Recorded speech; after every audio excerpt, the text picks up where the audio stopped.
colaboran al señor, mami, mire, ese señor está ahí, lleva rato ahí. Senado de la República le pondrá freno a los llamados paseos de la muerte. Acoge proyecto de ley que castiga hasta con 8 años de cárcel a quienes no presten atención médica vital en servicio de urgencias. El Procurador General Fernando Carrillo y el Contralor General Edgardo Maya radicaron en Secretaría General del Senado el proyecto de ley que busca proteger la vida y garantizar la atención médica acertada y oportuna. Comisiones de Senado y Cámara abrieron el debate para la creación del Ministerio del Deporte. Próxima semana será la votación. Emergencia en construcción de Hidroituango cuestiona nuevamente a la Ingeniería Nacional. Se abre el debate para que el país abandone megaobras como esta y migre al uso de energías renovables. La crisis ambiental y social generada por Hidroituango debe tener prontas soluciones, afirman desde el Congreso de la República. A una semana de elecciones presidenciales, senadores piden a la registraduría evitar irregularidades como las ocurridas el 11 de marzo. Pescadores e indígenas llegan hasta el recinto del Senado para salvar de la destrucción la Sierra Nevada de Santa Marta.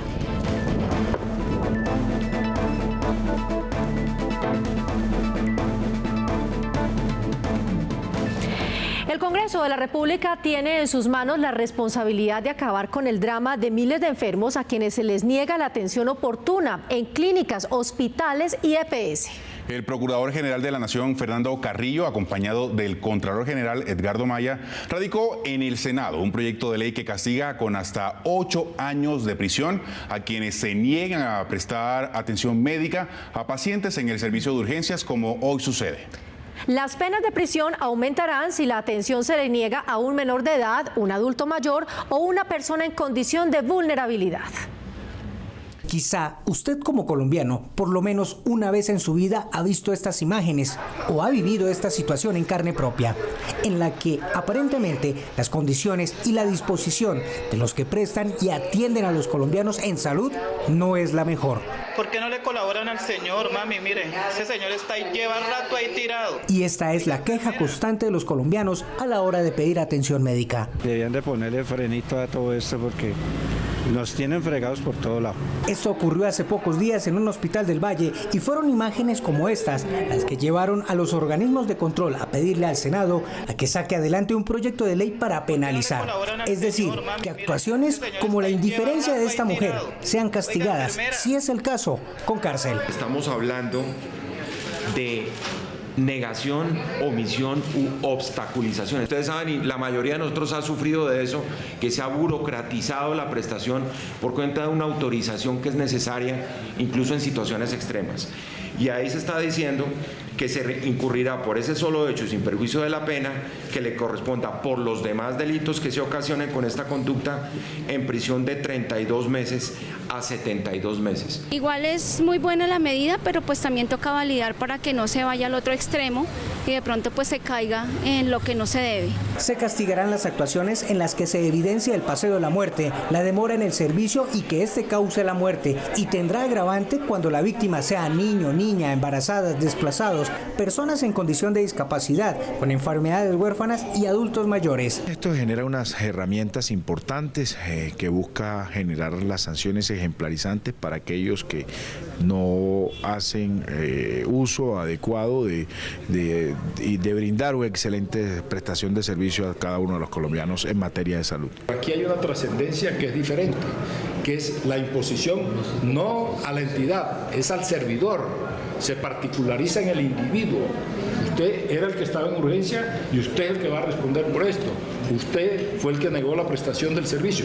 Es decir, esto particulariza, ¿sí? Individualiza la falta en la prestación del servicio. No, la demanda era la demanda contra la respectiva EPS. Con esta disposición, de ser aprobada la ley, los colombianos ya no tendrán que estar esperando el resultado de una tutela para que le presten el servicio de salud.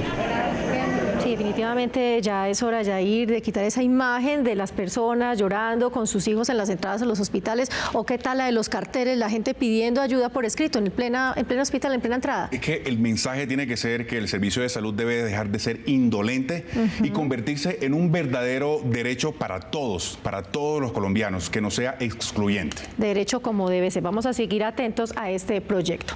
En otras noticias, el Congreso de la República se solidariza con los miles de damnificados del desastre de Hidroituango y convoca a las autoridades a una movilización efectiva para su atención. Por esta emergencia, el Senado citará debate de control político a las autoridades y entidades encargadas de la construcción de esta represa para que expliquen en detalle lo que sucedió y también establezcan responsabilidades. Lo que parecía el simple taponamiento de uno de los túneles del desagüe de la mega obra se fue convirtiendo en una gran amenaza para varios municipios de Antioquia, Sucre y Córdoba, también en Bolívar. Jorge Pulido. Mire, son cientos de personas que han tenido que ser evacuadas de 12 municipios por el desastre ambiental y social que ha generado la represa de Hidroituango. El Senado de la República llamará a debate de control político a empresas públicas de Medellín, al Ministerio de Minas y de Ambiente, para que le expliquen al país si se presentaron fallas técnicas en la construcción de la presa y el complejo hidroeléctrico. Este es el actual panorama de Hidroituango en Antioquia.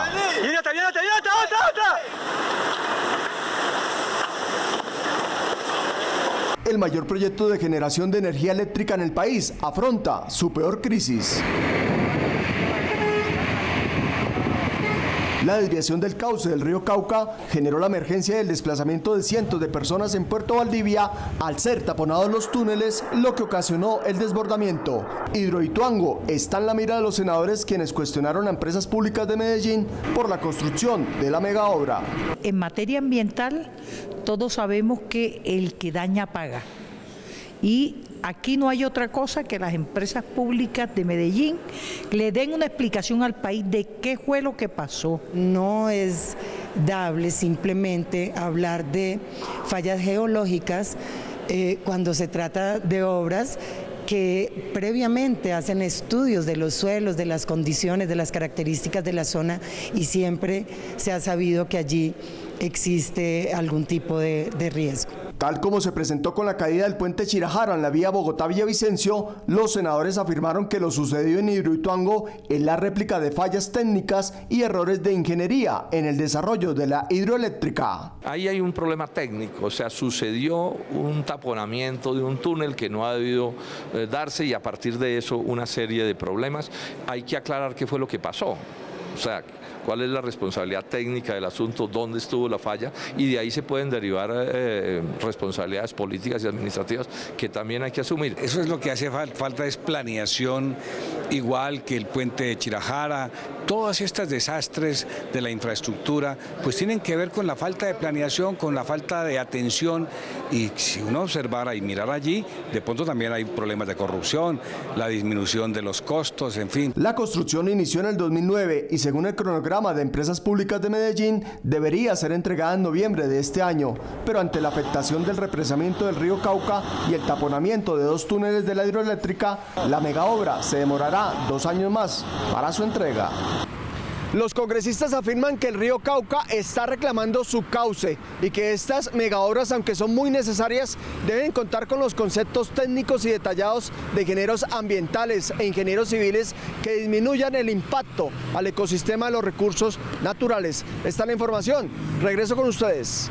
Jorge, muchísimas gracias. El presidente del Congreso, Efraín Cepeda, abrió el debate en torno a la necesidad de que el país acoja con seriedad y prontitud el desarrollo y uso de energías limpias. Marcela, el llamado es a aprovechar al máximo otras fuentes como el viento y el sol, eso que tenemos para la producción de energía eléctrica.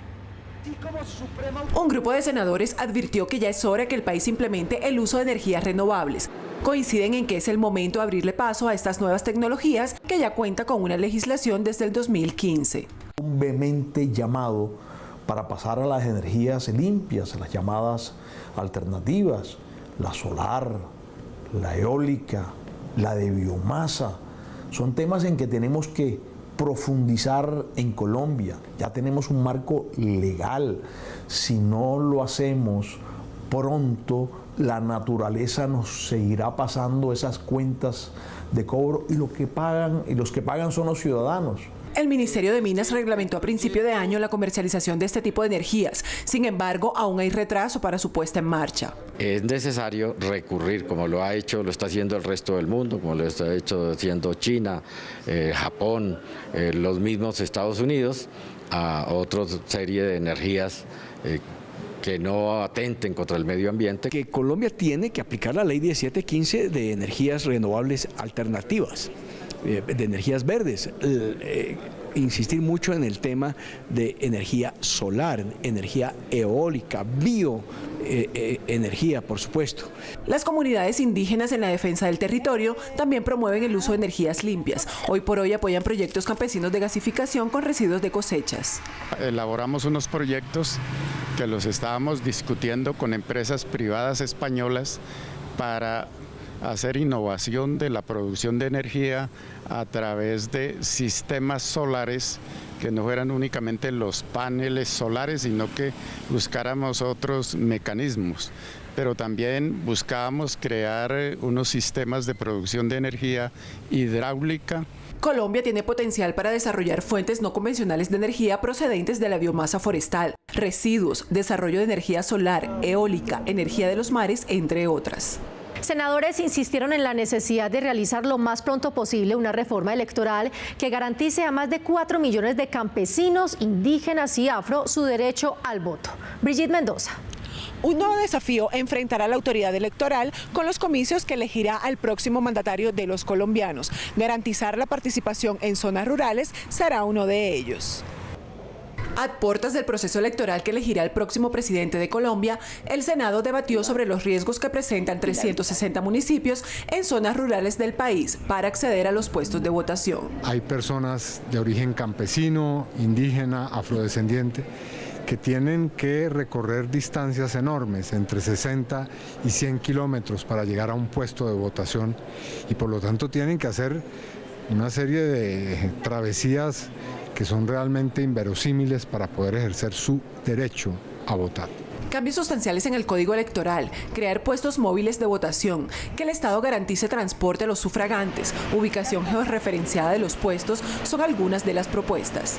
No solamente se debe garantizar la participación, sino que se garantice que ese voto que deposita cada ciudadano respecto de su ideología y su candidato de preferencia, a la hora del escrutinio sea realmente respetado, que es lo que no sucede normalmente porque hay fraude electoral. Según datos presentados por la MOE, son cerca de 4.500.000 ciudadanos que hacen parte del censo electoral en zonas rurales de Colombia, quienes presentan problemas por falta de cedulación, acceso a los puestos, así como barreras culturales en territorios indígenas. Hacer una modificación de un artículo del Código Electoral que permita que sea la Registraduría Nacional del Estado Civil, acompañada por una comisión técnica, que haga una redistribución, un diagnóstico, mirar todo el tema de los puestos de votación y hacer una propuesta de distribución de los puestos de votación. Desde el Ministerio de las TIC y el Ministerio del Interior se promueven comisiones departamentales que buscan informar y asegurar el derecho al voto de estas poblaciones. Brigitte, muchas gracias por su información. El Senado asumió el rescate de miles de familias campesinas que quedan en bancarrota cuando se cae el precio del grano en el mercado internacional. Crear un fondo de estabilización de precios es parte de la solución. La Comisión Tercera le dio vía libre a la creación del Fondo de Estabilización de Precios del Café, que garantizaría el ingreso y sostenibilidad a 587.000 familias productoras de este grano. Se ha insistido en la necesidad de crear un fondo de estabilización de precios que le permita a los caficultores colombianos tener un nivel mínimo, digamos, de subsistencia en materia de ingresos cafeteros. En Colombia, el 95% de cultivadores de café son pequeños productores con menos de 5 hectáreas. La situación social de los 2 millones de colombianos que viven del cultivo del café es cada vez más preocupante. Hay unas variables que los caficultores no manejan: el precio internacional, la prima del café colombiano, la devaluación o revaluación del peso no son del resorte de los cafeteros. Si se baja 6 centavos de dólar el precio internacional, eso serían 100 millones dólares. Lo que estamos buscando entonces es un mecanismo de protección que le ayude al productor a que cuando vengan las grandes caídas de precio, por lo menos el precio logre estabilizar un poco, mientras ojalá haya una recuperación internacional. El proyecto contempla además la creación de un seguro que le permitiría a los caficultores su sostenibilidad sin importar los precios internacionales. Que incorpore precios, que incorpore costos de producción, pero también poder incorporar y abrir el debate del seguro paramétrico o el seguro catastrófico. La prima vale de 100 a 120 millones de dólares al año. Vamos a suponer que se subsidien 100 millones de dólares para los pequeños productores a través de presupuesto nacional y plata del Fondo Nacional del Café. Esos son 280.000, 300.000 millones de pesos. El Fondo de Estabilización de Precios del Café estará conformado por representantes de la Federación de Cafeteros, el Ministerio de Hacienda, el Ministerio de Agricultura y caficultores. Fue aplazada la votación del acto legislativo que le daría vida al Ministerio del Deporte. Las comisiones primera de Senado y Cámara realizaron de manera conjunta un gran debate en el que fueron expuestos distintos puntos de vista. El deporte le apunta a tener un ministerio. El Senado de la República inició el gran debate para que los deportistas cuenten con una entidad de alto nivel que los apoye, les amplíe el presupuesto para entrenamientos y competencias nacionales e internacionales. Creemos necesario avanzar en eso. Hoy el deporte es un derecho fundamental, así lo dice la Constitución, así lo ha venido refrendando reiteradamente la Corte Constitucional y por lo tanto seguimos pensando que la decisión de crear el ministerio es lo que le conviene hoy al deporte de Colombia. Ellos, quienes enarbolan el tricolor, insistieron en tener un ministerio para que, tal como lo consagra la Constitución, el deporte incentive a la niñez y a la juventud en su formación. Mejores procesos para los jóvenes, para nosotros los de alto rendimiento, para la actividad física y para todos esos deportistas, jóvenes que están en las malas amistades, están en las drogas y pueden salir de ahí y mirar en el deporte una forma de salir adelante. Los senadores pidieron analizar a fondo los fundamentos de la creación del ministerio y solicitaron a los ponentes aplazar la discusión para después de las elecciones presidenciales.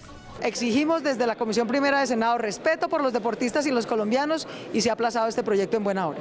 La promoción del bienestar, la calidad de vida, la educación, la cultura y cohesión social son algunos de los postulados que tendrá el acto legislativo que crea el Ministerio del Deporte. El temor y la incertidumbre por el proceso electoral en Venezuela provocaron un nuevo éxodo hacia Colombia. Senadores pidieron extremar los controles en la zona fronteriza. La última semana el ingreso diario de ciudadanos del vecino país aumentó de 35.000 a 50.000. Muchos de ellos han cruzado para abastecerse de alimentos y medicinas ante la incertidumbre de lo que pueda pasar en las elecciones del domingo.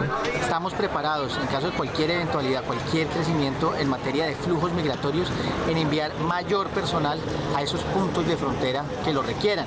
No solamente personal, equipos, patrullas, carpas, unidades móviles, precisamente para atender esos flujos migratorios de la mejor manera. Senadores de la zona limítrofe pidieron reforzar los controles fronterizos y extremar las medidas de seguridad para evitar cualquier alteración del orden público. Vemos la vía Cúcuta-Pamplona, la gente caminando, los venezolanos caminando con su maleta al hombro, con su morral, sus poquitas cosas, buscando llegar a Perú, Ecuador, a buscar otras ciudades, a Barranquilla, a Bucaramanga. La situación es crítica, la situación es que existe un miedo por parte de lo que va a pasar en Venezuela. También exigieron garantías para el libre ejercicio del derecho al voto en los comicios del domingo en Venezuela. Pedir y exigir las garantías que se le tiene que dar a los venezolanos para que puedan votar y puedan hacer valer las condiciones democráticas que se van a exigir en Venezuela. Todos sabemos la importancia de estas elecciones, todos tenemos la misma incertidumbre. La oposición llega dividida a estas elecciones. Hay quienes insisten en la abstención y la declaratoria de fraude y quienes se mantienen en ir a las urnas con la esperanza de poner fin a 20 años del chavismo en el poder. Senadores de la Comisión de Seguridad Aérea denunciaron que el 95% de los aeropuertos del país no cuenta con una administración adecuada. La causa podría estar en la evasión de algunas aerolíneas del pago de la tasa aeroportuaria. La Comisión de Seguimiento a la Seguridad Aérea se comprometió a verificar las denuncias recibidas en esa corporación sobre la presunta evasión de algunas aerolíneas del pago de la tasa aeroportuaria. Las aerolíneas han ido evadiendo su responsabilidad de consignar las tasas para asegurar la vigilancia, el control, la inspección, que con esas tasas usan las entidades de control para realizar su responsabilidad.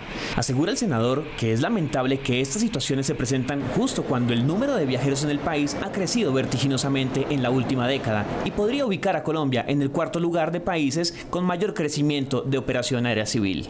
Esto desde luego plantea una serie de retos que pasan necesariamente por el fortalecimiento de la aeronáutica civil, tanto como prestador de servicios como autoridad aeronáutica, y estos son los temas que hemos venido discutiendo en detalle con esta comisión, con el Senado de la República, con la Cámara de Representantes, en un proyecto de ley que recientemente fue aprobado por el Senado. El senador Galán denunció que en el 95% de los aeropuertos del país no hay quien responda por la administración y seguridad física de esos terminales aéreos. La entrada de la plataforma Uber al país le abrió la puerta a una gran oferta de bienes y servicios por Internet, cuya legalidad es cuestionada en el Senado de la República. Luz Amparo Díaz.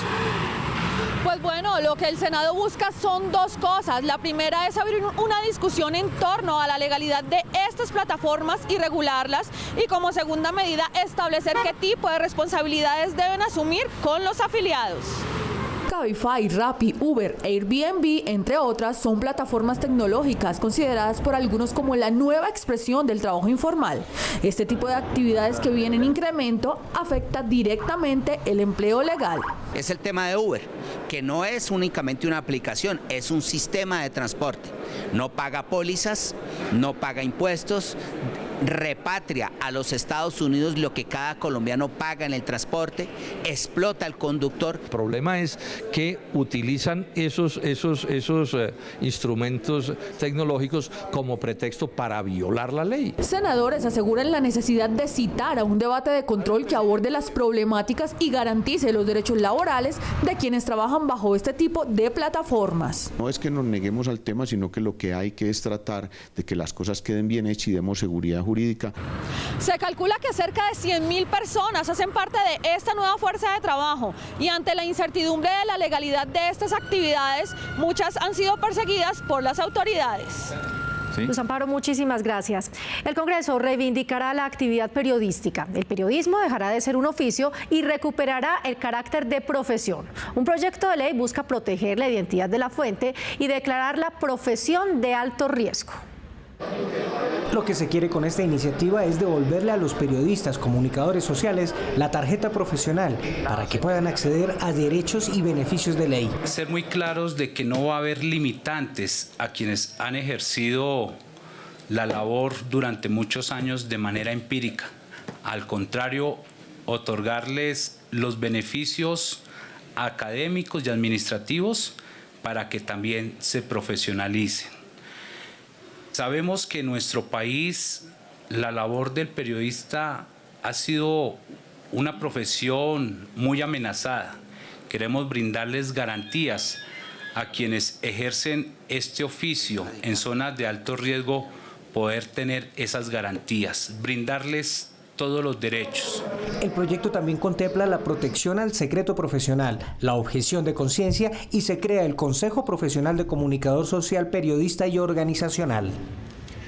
El Senado le rinde cuentas al país. Participe usted activamente y también evalúe la gestión de los senadores. El Senado de las Causas Sociales y la Reconciliación rinde cuentas al país. Martes 10 de julio de 2018. Salón Luis Guillermo Vélez, edificio del Congreso. Con el fin de priorizar los puntos a tratar de acuerdo al interés de la ciudadanía, se invita a los colombianos a diligenciar la encuesta publicada en Facebook, Twitter, Instagram.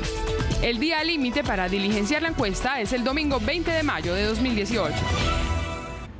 El llamado es a todos Indígenas, pescadores y vecinos de la Sierra Nevada de Santa Marta llegaron hasta el Congreso para pedir apoyo en su lucha por salvar a Taganga y a esa reserva natural de la contaminación.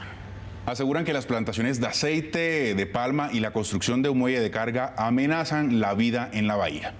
Y con esta nota los invitamos a nuestra emisión de la próxima semana. ¿Nos vemos? Claro que sí, nos vemos. La contaminación ambiental por el vertimiento de aceite de palma hace unos años y las basuras que se generan en el corregimiento de Taganga, en el departamento del Magdalena, tienen preocupados los senadores de la Comisión de Ordenamiento Territorial, quienes pidieron respeto a las comunidades indígenas, a los pobladores y al ecosistema. Irresponsablemente se expide una licencia ambiental a una empresa que no fue capaz, como lo pudimos comprobar ahí, de responder pues a una emergencia como fue el derrame de 80 o 90 toneladas de aceite de palma que causaron gravísimos efectos al ecosistema, que afectaron a los pescadores. La comunidad indígena Wiwa y los pescadores defendieron a la llamada bahía más linda de América por lo que representa para los amarios y el país. La palma es lo que reseca la tierra y por eso está sucediendo en la Sierra Nevada el verano. En otro lado donde no hay aceite de palma nos está dando verano. La Sociedad Portuaria de las Américas argumentó que no se ha afectado a la comunidad y que el desarrollo portuario e industrial van de la mano con el desarrollo de Taganga. Si no permitimos que se construya esta infraestructura, nuestro aceite de palma no va a ser competitivo y vamos a tener miles y miles de campesinos colombianos sufriendo por el precio del aceite de palma. La construcción de un megamuelle en la bahía de Taganga también alertó a los senadores, quienes pidieron al gobierno nacional suspender la licencia de operación hasta no acordar con la población si quieren o no dicho muelle. Mucho más allá de nosotros tener un temor de la contaminación que está ocurriendo hoy en Santa Marta, nuestro temor es la construcción de ese muelle, porque Taganga con este muelle desaparece. Taganga, qué bello es, Taganga, tierra de amor, Taganga, bello es tu mar, Taganga, embrujador.